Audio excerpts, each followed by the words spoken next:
السلام علیکم ورحمۃ اللہ۔ سورہ بقرہ مدنی صورت، دوسرے سپارے کا 5واں رکوع، آیت نمبر 173۔ اعوذ باللہ من الشیطان الرجیم، بسم اللہ الرحمن الرحیم۔ انما حرم علیکم المیتۃ والدم ولحم الخنزیر وما اہل بہ لغیر اللہ فمن اضطر غیر باغ ولا عاد فلا اثم علیہ ان اللہ غفور الرحیم۔ اس نے تو صرف تم پر مردار، خون اور خنزیر کا گوشت حرام کیا ہے، اور ہر وہ چیز بھی جو غیر اللہ کے نام سے مشہور کر دی جائے۔ پھر جو شخص ایسی چیز کھانے پر مجبور ہو جائے، درہاں کہ وہ نہ تو قانون چکنی کرنے والا ہو اور نہ ضرورت سے زیادہ کھانے والا ہو، تو اس پر کچھ گناہ نہیں، کیونکہ اللہ تعالیٰ یقیناً بڑا بخشنے والا اور نہایت رحم والا ہے۔ جی،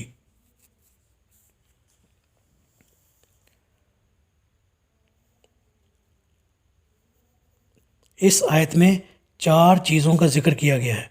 نمبر 1، مردار، خواہ وہ کسی طریقے سے مرا ہو، طبعی موت سے یا کہیں گر کر یا لاٹھی لگنے سے یا سینگ کی ضرب سے یا کسی درندے نے مار ڈالا ہو، سب صورتوں میں حرام ہے۔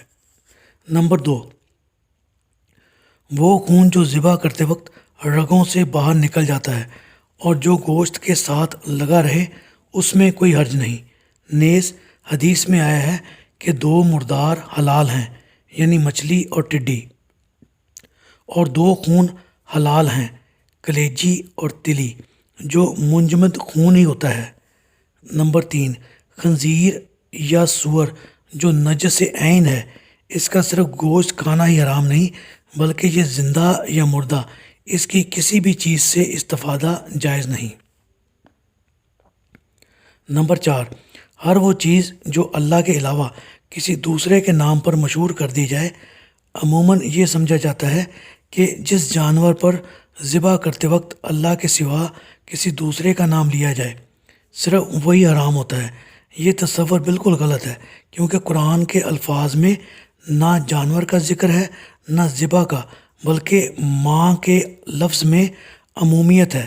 لہٰذا اس کا معنی یہ ہوگا کہ جو چیز کسی بزرگ یا دیوی دیوتا کا تقرب حاصل کرنے کے لیے اس کے نام پر مشہور کر دی جائے، جیسے امام جعفر کے کنڈے، بی بی کی سنہک، مرشد کا بکرا وغیرہ، یہ سب چیزیں حرام ہیں۔ اور اگر وہ ذبح کرنے کا جانور ہے تو خواہ اس پر ذبح کے وقت اللہ کا نام ہی کیوں نہ لیا جائے، وہ حرام ہی رہے گا، بلکہ کسی دوسرے کی نیت رکھنے سے بھی وہ حرام ہو جاتا ہے، کیونکہ اللہ کی عطا کردہ چیزوں کی قربانی یا نظر و نیاز صرف اسی کے نام کی ہونی چاہیے، اس میں کسی دوسرے کو شریک نہ بنایا جائے۔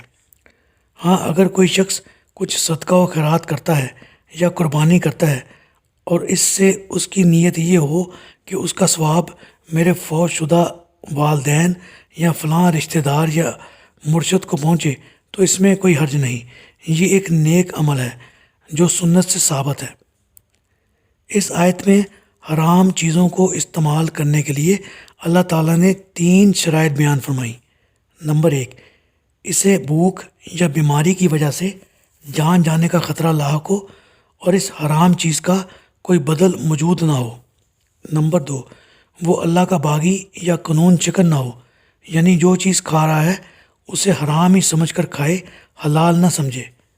نمبر 3، اتنا ہی کھائے جس سے اس کی جان بچ سکے اور اس کے بعد اس کا بدل میسر آ سکے۔ پھر اگر وہ غلط اندازے سے کچھ زیادہ بھی کھا لے گا تو اللہ تعالیٰ معاف کر دے گا، اور یہ غلطی جان کے تلف ہونے سے متعلق بھی ہو سکتی ہے اور خوراک کی مقدار کے متعلق بھی۔ اللہ تعالیٰ سے دعا ہے اللہ تعالیٰ ہمیں سب حرام چیزوں سے بچنے کی توفیق عطا فرمائے، آمین۔